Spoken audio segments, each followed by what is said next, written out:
الحمد للہ وکفى وسلام علی عباده الذین اصطفى اما بعد۔ الحمد للہ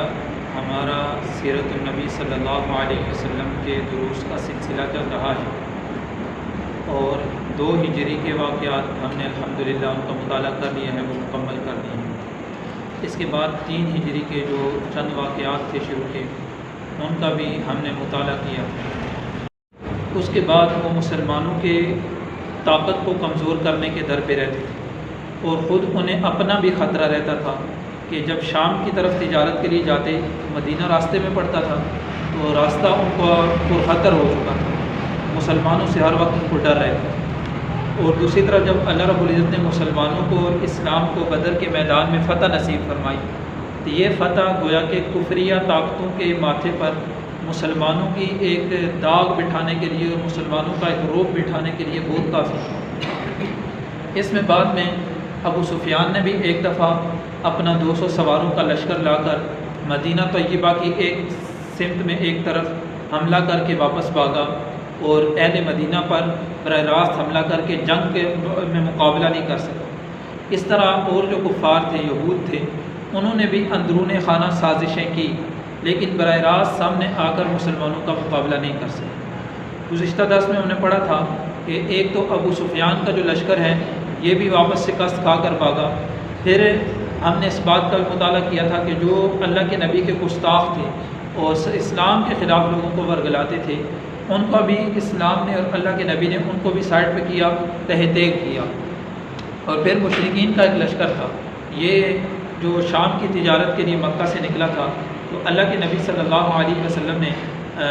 حضرت زید بن حارثہ رضی اللہ تعالیٰ عنہ کو ایک لشکر دے کر روانہ فرمایا اور اس سریے نے جا کر ان مشرکین کے وہ جو مشرکین کا جو لشکر تھا اس پر گویا کہ فتح نصیب کی اور پھر اس کے بعد مال و دولت، اس کا جو مال غنیمت تھا وہ بھی اکٹھا کیا۔ اب بنیاد میں عرض کر چکا ہوں کہ بنیاد وہ غزوہ بدر تھی، کیونکہ بدر کے میدان میں جو مشرکین کو شکست ہوئی ہے، اس سے پہلے مشرکین کی حالت دیکھیں، کیونکہ مشرکین جو تھے وہ قریش کے لوگ، وہ اس وقت بیت اللہ کے متولی تھے اور بیت اللہ میں بت پرستی وہ پھیلاتے تھے، اور اس وقت جتنے بھی کافر تھے گویا کہ کافروں کے وہ سیاسی رہنما تھے مشرکین، بیت اللہ کے گرد و نواح کے جو قبائل تھے۔ اب وہ چونکہ بنیاد بیت اللہ تھی، بیت اللہ کے حج کے لیے لوگ آتے جاتے تھے، قافلے آتے جاتے تھے، تو یہ بھی مشرک تھے۔ دوسرے جو کافر تھے گویا کہ وہ ان کو اپنا مقتدا مانتے تھے، اپنا بڑا تسلیم کرتے تھے۔ ایک تو یہ تھا۔ دوسرا یہ تھا کہ ان مشرکین کی، کفار کی پورے عرب پر ایک خاص پہچان تھی، لڑائی جھگڑے کے اعتبار سے، جرأت اور بہادری کے اعتبار سے اور شعر و شاعری کے اعتبار سے، مختلف اعتبارات سے ان کو بڑی شان و شوکت حاصل تھی۔ لیکن غزوہ بدر میں جب اللہ رب العزت نے ان کو شکست دی، اللہ کے فرشتے اترے، اللہ کے نبی کی مدد ہوئی اور ان کو شکست ہوئی، اس کے بعد یہ تمام تر جو ان کی صفات تھی جس کی وجہ سے یہ مشہور تھے اور لوگ جس کی وجہ سے ان کو اپنا بڑا اور مقتدا مانتے تھے، گویا کہ وہ ان کی ان صفات پر دبا پڑا تھا، جس کی وجہ سے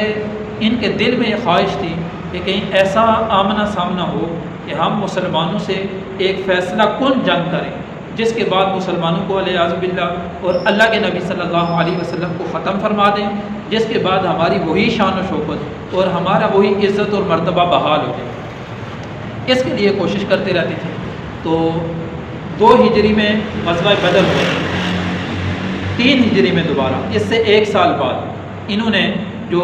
مشرکین مکہ جو سردار تھے جو بدر کے میدان میں مارے گئے تھے، ان میں اکرمہ یہ ابو جال مارا گیا، اس کے ابو جال کے بیٹے اکرمہ تھے، ایک یہ تھے امیہ مارا گیا، اس کے بیٹے صفوان تھے، ایک ہشام نام آتا ہے اور ایک شخص اور تھے۔ انہوں نے مل کر یہ گئے ابو سفیان کے پاس اور ابو سفیان سے 2 باتیں انہوں نے کی۔ پہلی بات تو یہ کہی کہ ہم آپ کو یہ تجویز پیش کرتے ہیں کہ آپ ہماری سرداری قبول کر لیں، کیونکہ پہلے تو سردار ابو جہل تھا، جب وہ بدر کے میدان میں قتل ہو گیا اس کے بعد اتفاقی طور پر سب کا جو سربراہ ہو، تو اگلے سال جا کر انہوں نے ابو سفیان کو یہ کہا کہ آپ ہماری سرداری قبول کر لیں۔ ابو سفیان نے سرداری قبول کر لی۔ دوسری بات ابو سفیان سے یہ کہی کہ ہم اس طرح جو بدر میں ہمارے سردار مارے گئے ہیں، ہمیں جو شکست ہوئی ہے ہم اس کا بدلہ لینا چاہتے ہیں۔ اس بدلے کے لیے ہماری رائے یہ ہے کہ آپ کا جو قافلہ شام گیا تھا، جس قافلے کو بچانے کے لیے مکہ سے لشکر گیا تھا، اس قافلے نے جتنا ساز و سامان خریدا تھا، جو نفع حاصل کیا تھا، وہ سارا کا سارا ابھی دارالندوہ میں پڑا ہوا ہے۔ دارالندوہ اس وقت کا مشرکین کا پارلیمنٹ تھا، وہ دارالندوہ میں پڑا ہوا ہے۔ ابھی تک 1 سال ہو گیا تقسیم نہیں کیا، کیونکہ ان کے سردار مارے گئے تھے اور ان کو اتنا احساس ہو گئے تھے یہ کہ ایک میں کچھ دن انہوں نے ان پر نوحہ کیا، لیکن بعد میں انہوں نے اس پر پابندی لگا دی کہ اپنے موتا پر کوئی نوحہ نہیں کرے گا، کیونکہ اس سے مسلمانوں کو خوشی ہوگی کہ یہ ابھی تک پیٹ رہے ہیں۔ اور پھر اسی دکھ اور الم میں یہ رہے، اسی دکھ میں یہ بھی تقسیم نہیں ہوا تھا۔ یہ اتنا بڑا حادثہ جو پیش آیا، 1 سال ہو گیا وہ مال انہوں نے تقسیم نہیں کیا۔ انہوں نے ابو سفیان کو یہ پیشکش کی کہ وہ مال تقسیم جو ہے اس میں جو نفع ہوا ہے، جو پرافٹ ہے، اس کو ایسا کریں کہ ہم اس جنگ کی تیاری میں لگائیں۔ ابو سفیان نے اس کو بھی مان گیا ان کی رائے کو، اور یہ کہا کہ میرا جو نفع ہے اس میں اس کو اس جنگ میں لگاتا ہوں، جنگ کی تیاری میں جو چندہ کیا جا رہا ہے اس میں دے دیتا ہوں۔ اور پھر یہ بھی کہا کہ بنو عبد المطلب جو ہے ان کا جو نفع ہے وہ بھی اپنے نفع کو اس سامان میں دیں گے، یعنی اس مہم میں دیں گے۔ اب اس بات کو انہوں نے تسلیم کر لیا۔ پھر وہ جو نفع تھا وہ تقریباً 50,000 دینار تھے۔ سیرت نگاروں نے یہ لکھا ہے کہ اس وقت تجارت ایسی ہوتی تھی کہ ایسے یہ لوگ تجارت کرتے تھے کہ 1 دینار لگاتے تھے، پھر اس پر 1 دینار نفع ہوتا تھا، یعنی جو اصل مال ہے وہ بھی 1 دینار لگاتے، اس پر نفع بھی 1 دینار ہوتا۔ تو 50,000 گویا کے دراہم انہوں نے لگائے تھے، اور 50,000 دراہم ان کو نفع ہو گیا، سونے کے سکے۔ اور اس کے ساتھ اونٹ بھی ہیں بہت زیادہ، اونٹ بھی اس میں 1 لاکھ کے لگ بھگ ہیں۔ اب یہ سامان اس کے پاس موجود ہے۔ اتنا سامان تو براہ راست انہوں نے جو مہم شروع کی تھی جنگ کی، اس کے لیے ان کو آ گیا۔ باقی اس کے ساتھ اب افرادی قوت ان کو چاہیے تھی۔ افرادی قوت کے لیے انہوں نے اپنی ایک کمیٹی بنائی، جس کمیٹی نے گشت کر کے لوگوں کے پاس جا کر ان کو تیار کیا، جن میں قریش کے قبائل ہیں، تہامہ کے قبائل ہیں، اور دوسرے جو قبائل تھے ان کے گرد و نواح، ان قبائل میں جا کر ان سے بات چیت کر کے ان کو ترغیب دے کر اس جنگ کے اس میں تیار کیا ہے۔ اور صرف یہاں تک نہیں، بلکہ اس وقت عرب میں یہ ہوتا تھا کہ اگر کسی کو تیار کرنا ہوتا تو عرب چونکہ شعراء تھے، شاعر تھے، بڑے ماہر تھے، شعروں میں بڑے ماہر تھے، تو جو شعر کہنے میں صحیح مہارت رکھتا تھا اس جیسے آدمی کو چنتے تھے، تاکہ وہ اس طرح اپنے شعر گوئی کر کے لوگوں کے جذبات کو ابھارے اور پھر اس کے ذریعے ان کو جنگ کے لیے تیار کرے۔ اس میں اور بھی شاعروں کا تذکرہ آتا ہے۔ ایک شاعر تھا ابو عزہ، یہ وہ شاعر تھا کہ بدر کے میدان میں یہ قید ہو گیا، اور بدر کے قیدیوں کے بارے میں ہمارے مطالعے میں گزرا تھا کہ اللہ کے نبی نے فیصلہ کیا تھا کہ فدیہ دے کر ان کو آزاد کیا جائے۔ اب اس کے پاس فدیے کی رقم بھی نہیں تھی، اتنا غریب تھا، اور اولاد بھی اس کی کثیر تھی۔ تو اللہ کے نبی صلی اللہ علیہ وسلم نے اس پر رحم کرتے ہوئے بطور احسان کے اس کو اسی طرح آزاد کر دیا، نہ اس سے فدیہ لیا نہ کوئی اور چیز، اس کو اسی طرح آزاد کر دیا۔ صرف معاہدہ یہ کیا تھا کہ آئندہ یہ مسلمانوں اور اسلام کے خلاف کسی جنگ میں شریک نہیں ہوگا۔ لیکن یہ جو امیہ کا بیٹا تھا، اس نے جا کر اس کو ترغیب دی اور اس کو یہ کہا کہ اگر جنگ سے تو صحیح سلامت واپس آ گیا تو تجھے مالا مال کر دیا جائے گا، اور اگر خدا نخواستہ جنگ میں تو قتل ہو گیا تو پھر تیرے جو اولاد ہے اس کی پرورش کی ذمہ داری اس نے لی۔ تو اب یہ بھی تیار ہو گیا، اس نے بھی لوگوں کو ورغلایا۔ بہرحال انہوں نے تیاری کی، اور تیاری کر کے ان کا جو لشکر تیار ہوا 3,000 افرادی قوت ہے، 3,000 افراد ہیں فوجی ان کے لشکر کے، اور جو ان کے پاس ساز و سامان ہے 200 گھوڑے ہیں جو جنگی سامان ہے، اور پھر 700 زرہ پوش لوگ ہیں، یعنی جو جنگی لباس پہنے ہوئے ہیں، پورا سر سے پاؤں تک جنگی لباس میں ملبوس ہیں، اور 3,000 کے لگ بھگ اتنے ان کے پاس اونٹ ہیں، جن اونٹوں پر یہ سواری بھی کرتے ہیں اور وقتاً فوقتاً اپنے کھانے کے لیے ان اونٹوں کو ذبح بھی کرتے ہیں۔ اب مکہ مکرمہ سے جب یہ چلے ہیں تو یہ شوال 3 ہجری کا مہینہ تھا، شوال کی 5 تاریخ تھی غالباً۔ اس میں دیکھیں اب بدر کو 1 سال گزر چکا ہے، 2 ہجری میں رمضان المبارک میں بدر کا مارکا ہوا تھا، اب رمضان کے بعد آتا ہے شوال، 1 سال مکمل گزر چکا ہے۔ یہ باقاعدہ صحیح پلان کے ساتھ، یعنی اس انداز سے نکلے تھے کہ الیاذ باللہ آج ہم مسلمانوں کو ختم کر آئیں گے، اور ساتھ انہوں نے اپنی عورتیں بھی لی، جو ان کے سردار تھے انہوں نے اپنی عورتیں بھی ساتھ لی، یعنی جو بڑے سردار ان کے تھے تعداد عورتوں کی 15 ملتی ہے، تو 15 عورتیں اپنے ساتھ، اس لیے کہ بدر کے میدان میں جب ان کو شکست ہوئی، ہمارے مطالعے میں آتا ہے کہ ٹولیاں بنا بنا کر یہ بھاگے اور بھاگ کر اپنی جان بچائی اور مکہ پہنچے تھے۔ اب عورتیں اس لیے ساتھ دی کہ عورتوں کی عزت اور ناموس کی خاطر یہ میدان میں ڈٹ کر کھڑے ہوں گے اور آخری دم تک لڑیں گے۔ اب یہ لشکر مکہ سے نکلا ہے، تو دوسری طرف دیکھا جائے تو اور جن لوگوں نے ایک دوسرے کو تیار کیا اس میں ایک جبیر بن مطعم، انہوں نے ان کا ایک غلام تھا جن کا نام وحشی تھا، اس غلام کو تیار کیا۔ اور اس سے پہلے جبیر بن مطعم کے چچا یہ بدر کے مارکے میں مسلمانوں کے ہاتھوں قتل ہو گئے تھے، حضرت حمزہ رضی اللہ تعالیٰ نے ان کو قتل کیا تھا۔ اسی طرح جبیر کے اور بھی رشتہ دار حضرت حمزہ رضی اللہ تعالیٰ عنہ، جن کو اللہ کے نبی نے یہ کہا تھا کہ حمزہ اللہ اور اللہ کے رسول کا شیر ہے، ظاہر ہے پھر اللہ اور اللہ کے رسول کا شیر ہو اور کافروں کے ہوش نہ اڑائے، انہوں نے میدان بدر میں صحیح جوہر دکھائے تھے اور بڑے بڑے کافروں کو حضرت حمزہ رضی اللہ تعالیٰ نے جہنم واصل کیا۔ تو اب اس جبیر بن مطعم نے حضرت وحشی سے کہا کہ یہ غلام ہے ابھی وحشی، ان سے کہا کہ اگر بدر کے مارکے میں تم حضرت حمزہ کو قتل کر دو تو اس کے بدلے میں تمہیں آزاد کر دیا جائے۔ اب وحشی جو تھا وہ چھوٹا نیزہ ہوتا تھا، اس کو چلانے میں بڑی مہارت رکھتا تھا، تو وہ بھی بدر کے میدان میں ان کے ساتھ تھا۔ اب ادھر احد کے میدان میں یہ حضرت وحشی جو ہیں یہ بھی ان کے ساتھ ہیں۔ اب اس طرف سے دیکھیں کہ اللہ کے نبی صلی اللہ علیہ وسلم کو ابھی تک خبر نہیں ہے، لیکن اللہ کے نبی صلی اللہ علیہ وسلم کے چچا ہیں حضرت عباس رضی اللہ تعالیٰ، ان کے بارے میں سیرت نگاروں نے لکھا ہے کہ یہ ایمان تو لے آئے تھے لیکن اپنے ایمان کو چھپایا ہوا تھا، فتح مکہ تک یہ مکہ میں رہے لیکن اپنے ایمان کو چھپایا ہوا تھا۔ انہوں نے غفاری قبیلے کے ایک شخص کو، غفار کا رہنے والا، اس کو انہوں نے ایک خط دیا اور راز کے طور پر اس کو بھیجا کہ جلدی سے تم مدینہ طیبہ میں پہنچو اور یہ خط جا کر اللہ کے نبی صلی اللہ علیہ وسلم کو پہنچا دو۔ اب وہ شخص جو تھا وہ صحیح تیز رفتاری کو کام لاتے ہوئے مدینہ طیبہ 3 دن میں پہنچا اور اللہ کے نبی صلی اللہ علیہ وسلم قباء میں تشریف فرما تھے اور اس شخص نے آ کر خط اللہ کے نبی صلی اللہ علیہ وسلم کی خدمت میں پیش کیا۔ حضرت ابی بن کعب رضی اللہ تعالیٰ پاس بیٹھے تھے، اللہ کے نبی صلی اللہ علیہ وسلم نے ان سے کہا کہ یہ خط پڑھنے کا، انہوں نے خط پڑھ کر اللہ کے نبی صلی اللہ علیہ وسلم کو سارے حالات سے آگاہ کیا کہ اس طرح مکہ کا لشکر آ رہا ہے اور مسلمانوں کے مقابلے کے لیے۔ اب اللہ کے نبی صلی اللہ علیہ وسلم نے ان سے فرمایا کہ یہ بات آپ راز میں رکھیں۔ اب اللہ کے نبی صلی اللہ علیہ وسلم قباء سے مدینہ طیبہ تشریف لائے اور مدینہ طیبہ آ کر اللہ کے نبی صلی اللہ علیہ وسلم نے صحابہ سے مشورہ کیا اور اس لشکر کے بارے میں اللہ کے نبی صلی اللہ علیہ وسلم نے آگاہ فرمایا۔ اس میں دیکھیں کہ جمعرات کی رات تھی، اس رات کو اللہ کے نبی صلی اللہ علیہ وسلم نے خواب دیکھا اور اس خواب میں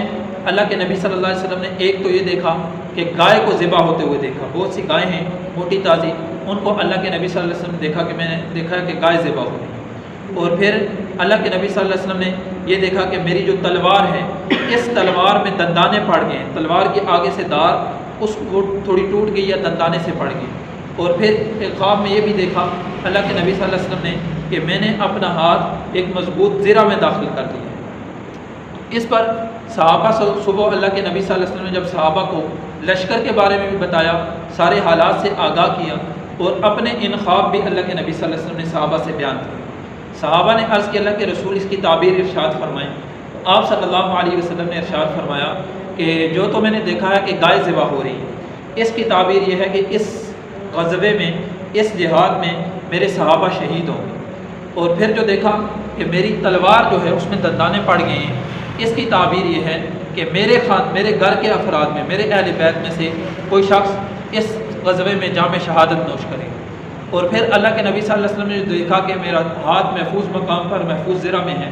اس کی تعبیر اللہ کے نبی صلی اللہ علیہ وسلم نے یہ دی کہ مدینہ طیبہ اس جنگ میں محفوظ رہے۔ اب صحابہ سے مشورہ کیا کہ یہ حالات ہیں، کیا معاملہ کیا جائے۔ اس میں اللہ کے نبی صلی اللہ علیہ وسلم نے اس سے پہلے 2 صحابی حضرت انس اور حضرت انیس رضی اللہ تعالیٰ عنہ کو اس لشکر کے خبر لانے کے لیے بھیجا کہ جاؤ دیکھ کے آؤ لشکر کہاں پہنچا ہے۔ تو وہ جب دیکھ کے آئے تو احد کے قریب تھا، تو انہوں نے آ کر اللہ کے نبی صلی اللہ علیہ وسلم کو خبر دی۔ پھر ایک اور صحابی ان کو اللہ کے نبی صلی اللہ علیہ وسلم نے بھیجا کہ جاؤ تم اندازہ کر کے آؤ کہ لشکر کی تعداد کتنی ہے۔ وہ جب اندازہ کر کے آئے تو اللہ کے نبی صلی اللہ علیہ وسلم سے عرض کیا اللہ کے رسول 3000 کے لگ بھگ۔ اب صحابہ سے مشورہ ہے کہ کیا کیا جائے،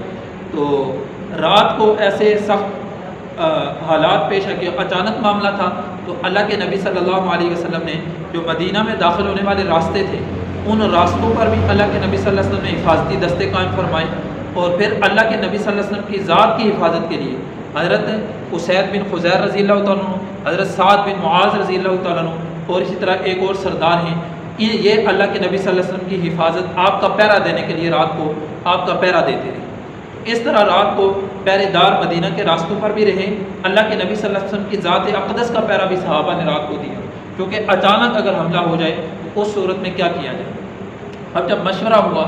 مشورے میں اللہ کے نبی صلی اللہ علیہ وسلم کی بھی رائے اور بعض جو کبار صحابہ تھے ان کی بھی رائے یہی آئی کہ مدینہ طیبہ ہی میں رہ کر اس لشکر کا مقابلہ کیا جائے، ہم باہر نہ نکلیں۔ اس میں جو قبیلہ خزرج کا یہ عبداللہ بن ابی تھا، یہ منافقین کا سردار سرغنہ تھا۔ اس سے پہلے اس کی منافقت اللہ نے ویسے ظاہر نہیں کی تھی، لیکن اس غزوے میں صحیح ظاہر ہوئی اس کی منافقت۔ اب اس نے یہ مشورہ دیا اللہ کے نبی صلی اللہ علیہ وسلم سے کہ ہم مدینہ کے باشندے ہیں، تو پہلے بھی جب کہ جنگ ہوئی ہے تو ہمارا تجربہ یہ ہے کہ ہم اگر اندر رہ کر لڑے ہیں تو ہمیں فتح ہوئی ہے، یعنی اس کا فائدہ یہ ہوتا ہے کہ گلی کے کونوں میں جا کر، گلیوں کے سائڈوں پر جا کر کفار کا مقابلہ ہم لشکر کا کریں گے، اور ہمارے بچے اور عورتیں گھروں میں محفوظ ہوں گی، اور گھروں کی چھتوں سے چڑھ کر عورتیں بھی پتھراؤ کر سکیں گی، جس سے دشمن کو سخت تکلیف ہوگی اور دشمن کو شکست ہوگی۔ اس کا بھی یہ مشورہ تھا۔ لیکن بعض جو نوجوان صحابہ تھے جو کہ غزوہ بدر میں اللہ کے نبی صلی اللہ علیہ وسلم جہاد کا اعلان کر کے مدینہ سے نہیں نکلے تھے، ایک قافلے کے لیے نکلے تھے، تو آگے غزوہ بدر پیش آیا۔ جو نوجوان صحابہ تھے ان کے دل میں بڑی تمنا تھی کہ غزوہ بدر اسلام کا پہلا مارکہ وہ ہم سے رہ گیا، اس میں ہم شرکت نہ کر سکے اللہ کے نبی صلی اللہ علیہ وسلم کے ساتھ، اب ہم رہ جائیں گے۔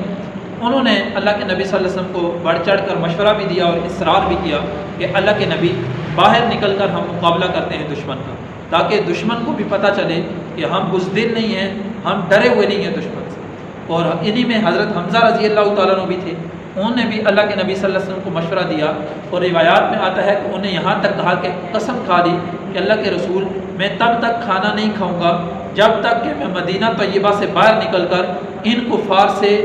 جنگ نہ کر لوں، جہاد نہ کروں۔ اب حضرت حمزہ رضی اللہ تعالیٰ نے بھی قسم کھا لی۔ اس کے بعد جب ان نوجوان صحابہ کا اصرار ہوا تو اللہ کے نبی صلی اللہ علیہ وسلم نے اس پر سکوت فرمایا۔ اب جمعہ کا دن تھا، تو جمعہ کے وقت اللہ کے نبی صلی اللہ علیہ وسلم تشریف لائے، جمعہ کا خطبہ ارشاد فرمایا، اور جمعہ کے خطبے میں اللہ کے نبی صلی اللہ علیہ وسلم نے یہی جہاد کے فضائل اور جہاد کے متعلق صحابہ کو تیار کیا، اس میں ترغیب دی۔ پھر جمعہ کی نماز کے بعد صحابہ کے جو صحابہ تھے مدینہ طیبہ میں، اس طرح مدینہ کا جو اوالی کا علاقہ، اوپر کا علاقہ، نیچے کا علاقہ، مختلف علاقوں سے صحابہ جمع ہونا شروع ہوئے، اور اللہ کے نبی صلی اللہ علیہ وسلم جمعہ کے نماز کے بعد اللہ کے نبی صلی اللہ علیہ وسلم خود سیدنا صدیق اکبر رضی اللہ تعالیٰ عنہ، سیدنا عمر فاروق رضی اللہ تعالیٰ عنہ، یہ تینوں احباب اللہ کے نبی، دونوں احباب اللہ کے نبی صلی اللہ علیہ وسلم کے ساتھ آپ کے حجرہ مبارک میں تشریف لے گئے، اور وہاں جا کر پھر جب اللہ کے نبی صلی اللہ علیہ وسلم واپس باہر نکلے تو ان حضرات نے اللہ کے نبی کو زرہ پہنائی جو جنگی لباس ہوتا ہے، اللہ کے نبی صلی اللہ علیہ وسلم نے کمان پہنی اور تلوار ہاتھ میں اٹھائی، آپ صلی اللہ علیہ وسلم نے امامہ باندھا اور باہر تشریف لائے۔ اب جب اللہ کے نبی صلی اللہ علیہ وسلم اندر تشریف لے گئے تھے تو یہاں جو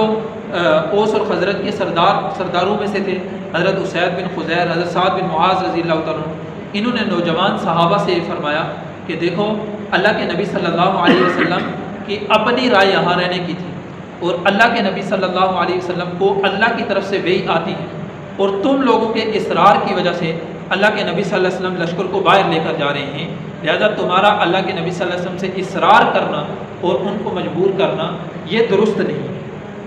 تو ان نوجوان صحابہ کو یہ بات سمجھ آ گئی۔ جب اللہ کے نبی صلی اللہ علیہ وسلم باہر تشریف لائے اسلحہ پہن کر، تو ان صحابہ نے عرض کی اللہ کے رسول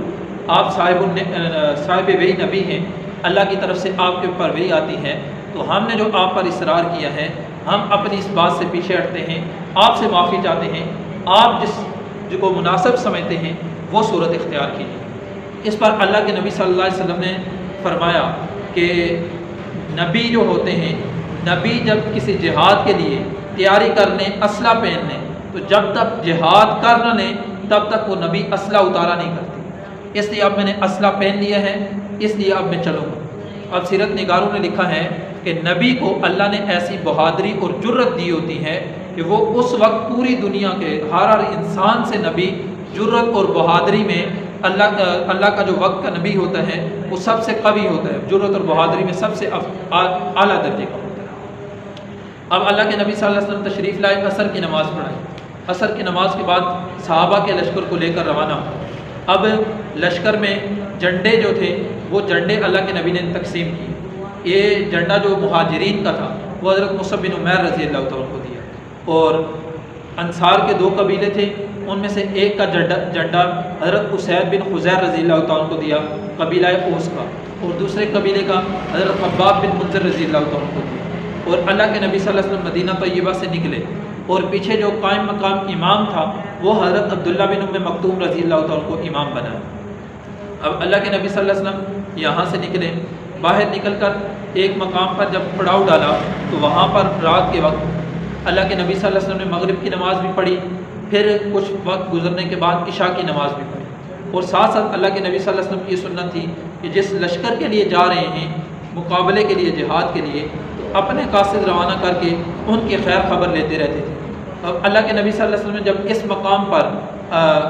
مغرب کی نماز پڑھی، پھر اس کے بعد لشکر کا جائزہ لیا، اور لشکر کا جائزہ لے کر جو کم سن صحابہ بچے تھے، یعنی 15 سال کی عمر سے، بلوغت سے کم جو تھے، ان کو اللہ کے نبی صلی اللہ علیہ وسلم نے یہاں سے واپس کر دیا۔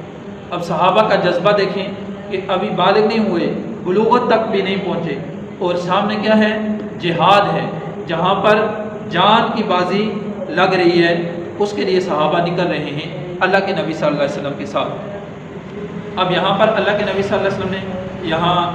صحابہ کو واپس کر دیا۔ ان میں ایک صحابی تھے جن کو اللہ کے نبی صلی اللہ علیہ وسلم نے اجازت دے دی، لیکن وہ تیز چلانا اچھا جانتے تھے، تو اب وہ بھی نوجوان صحابہ میں، جو 15-16 سال کی عمر ہے، اتنی عمر، ان کو اجازت دے دی۔ ان کے ساتھ جو دوسرے ایک صحابی تھے، انہوں نے عرض کیا اپنے ستیلے والد سے کہ ان کو اللہ کے نبی نے اجازت دے دی ہے،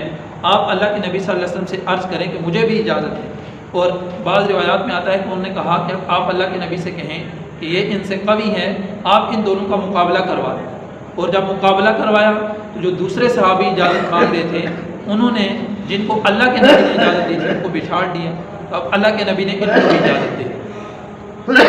اس طرح صحابہ جنگ کے لیے، یعنی گویا کہ جہاد کے لیے اپنی جانیں پیش کرتے تھے، اور اللہ کے نبی صلی اللہ علیہ وسلم کی حفاظت کے لیے اپنی جانیں پیش کرتے تھے۔ یہاں پر اللہ کے نبی صلی اللہ علیہ وسلم نے رات کو قیام فرمایا، رات شب گزاری اس جگہ پر، اور پھر اللہ کے نبی صلی اللہ علیہ وسلم نے حضرت محمد بن مسلمہ رضی اللہ تعالیٰ ان کو 50 شاہ سوار دیے، اور یہ رات کو پورے لشکر کا پہرا کرتے رہے۔ اور پھر ایک اور صحابی ہیں زکوان نامی، ان کو اللہ کے نبی صلی اللہ علیہ وسلم کی ذات، یعنی اللہ کے نبی صلی اللہ علیہ وسلم کا خصوصی پہرا ان کو سونپا گیا کہ اللہ کے نبی صلی اللہ علیہ وسلم کی ذات کا پہرا کریں۔ تو رات کو ان احباب نے پہرا کیا اور باقی لشکر نے آرام فرمایا۔ اب صبح کے وقت، فجر سے پہلے، سحری کے وقت یہ لشکر اٹھا، اور یہاں سے اللہ کے نبی صلی اللہ علیہ وسلم نے ان لشکر سے کہا کہ تم میں سے کون شخص ہے جو مجھے اس مشرکین کے لشکر سے چھپتے ہوئے، یعنی ان سے دور ہوتے ہوئے، احد کے میدان میں، احد کے دامن تک لے جائے۔ اب چونکہ اس نقشے کو تھوڑی سمجھنے کی ضرورت ہے۔ اب چونکہ مکہ مکرمہ یہ مدینہ طیبہ سے مکہ مکرمہ سے مدینہ طیبہ جنوب کی طرف ہے، اور وہاں سے احد پہاڑ مدینہ طیبہ سے بھی جنوب کی طرف۔ اب مکہ مکرمہ مدینہ سے شمال کی طرف ہے۔ اب شمال سے آیا ہوا لشکر ہے یہ۔ اب مثال کے طور پر یہاں مدینہ طیبہ ہو، ایک لشکر ادھر سے آ رہا ہے، اور احد پہاڑ جو ہے وہ بھی مدینہ طیبہ سے پیچھے ہے، مکہ کی بنسبت دیکھا جائے، مکہ کی بنسبت پہلے مدینہ طیبہ آتا ہے، پھر احد پہاڑ آتا ہے۔ اب یہ جو لشکر ہے مشرکین کا، یہ براہ راست مدینہ طیبہ میں نہیں آئے، یہ ادھر جا کر احد پہاڑ کو گویا کہ اپنی کوٹ میں لینا چاہتے تھے، تاکہ احد پہاڑ ہمارے پیچھے ہو، مدینہ طیبہ سامنے ہو، اور اگر خدا نخواستہ مسلمانوں کو ہم صفایا کریں تو مسلمانوں کو صفایا کرنے کے بعد مدینہ طیبہ کا بھی الیاذ باللہ صفایا کریں۔ اب اللہ کے نبی صلی اللہ علیہ وسلم کی جنگی چال دیکھیں.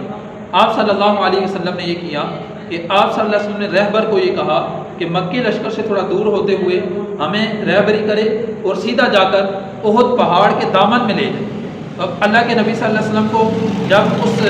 رہبر صحابی نے اس طرف سے لے کر احد پہاڑ کے دامن میں جانے لگے تو راستے میں ایک منافق تھا، اس کا یہودی تھا یا منافق، اس کا باغ اس کی زمینیں پڑتی تھی اور تھا بھی وہ نابینا. جب اس کو پتہ چلا کہ اللہ کے نبی صلی اللہ علیہ وسلم اور اسلامی لشکر یہاں سے گزرنے لگا ہے، اس نے زمین سے مٹی اٹھا کر صحابہ کے چہروں پر پھینکی اور اللہ کے نبی صلی اللہ علیہ وسلم سے کہا کہ اگر آپ اللہ کے رسول ہیں تو آپ کو یہاں گزرنے کی اجازت نہیں.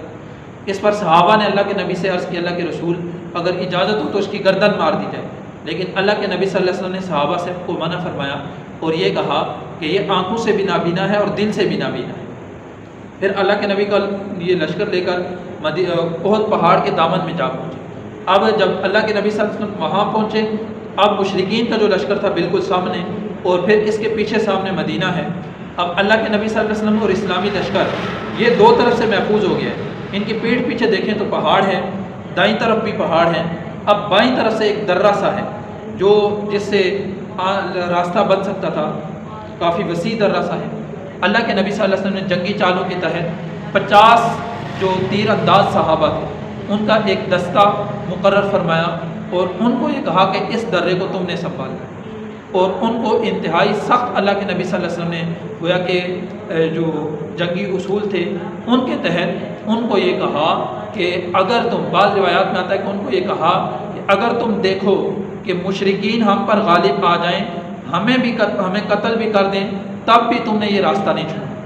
اور یہ بھی کہا بعض روایات میں آتا ہے کہ اگر تم دیکھو کہ مشرکین کا لشکر دم دبا کر بھاگ رہا ہے، مسلمانوں کو فتح ہو گئی ہے، جب تک میں نہ کہوں تم نے اس درے کو نہیں چھوڑا.